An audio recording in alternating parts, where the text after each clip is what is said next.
மின்சார கட்டண உயர்வு காரணமாக திருப்பூரிலிருந்து வங்கதேசத்திற்கு சென்ற தொழில் நிறுவனங்களை மத்திய மாநில அரசுகள் மீட்டெடுக்க வேண்டும் என முன்னாள் அமைச்சர் SP வேலுமணி வலியுறுத்தியுள்ளார். கோவை அதிமுக தலைமை அலுவலகத்தில் அதிமுகவின் செயல் வீரர்கள் கூட்டம் மற்றும் அதிமுக உறுப்பினர்கள் அட்டைகள் வழங்கும் நிகழ்வு நடைபெற்றது. இதில் முன்னாள் அமைச்சர் SP வேலுமணி, பொள்ளாச்சி ஜெயராமன் உள்ளிட்ட சட்டமன்ற உறுப்பினர்கள் பலர் கலந்து கொண்டனர். இதனைத் தொடர்ந்து செய்தியாளர்களை சந்தித்த முன்னாள் அமைச்சர் SP வேலுமணி பேட்டியளித்தார். அப்போது பேசிய அவர், அதிமுக சார்பில் கோவையிலிருந்து 20 லட்சம் ரூபாய் மதிப்பிலான நிவாரணப் பொருட்கள் 3 லாரிகள் மூலம் வயநாட்டிற்கு அனுப்பி வைக்கப்பட்டதாக கூறினார். மேலும் தற்போது வரை அதிமுக சார்பில் 1 கோடி ரூபாய் மதிப்பிலான நிவாரணப் பொருட்கள் வயநாட்டிற்கு அனுப்பி வைக்கப்பட்டுள்ளதாக தெரிவித்தார். தொடர்ந்து பேசிய அவர், மின்சார கட்டண உயர்வு காரணமாக திருப்பூரிலிருந்து வங்கதேசத்திற்கு சென்ற தொழில் நிறுவனங்களை மத்திய மாநில அரசுகள் மீட்டெடுக்க வேண்டும் என வலியுறுத்தினார்.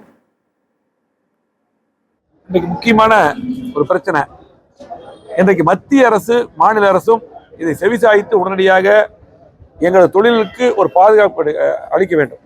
ஏனென்றால் இன்றைக்கு வங்கதேசத்தில் கடுமையான பிரச்சனை. இன்றைக்கு அங்கே முழுமையாக கொலாப்ஸ் ஆகி ஒரு மாதிரி சூழ்நிலை இருக்கு. திருப்பூர் இருக்கிற நிறைய ஃபேக்டரிகள் அங்கே வங்கதேசத்துக்கு போச்சு.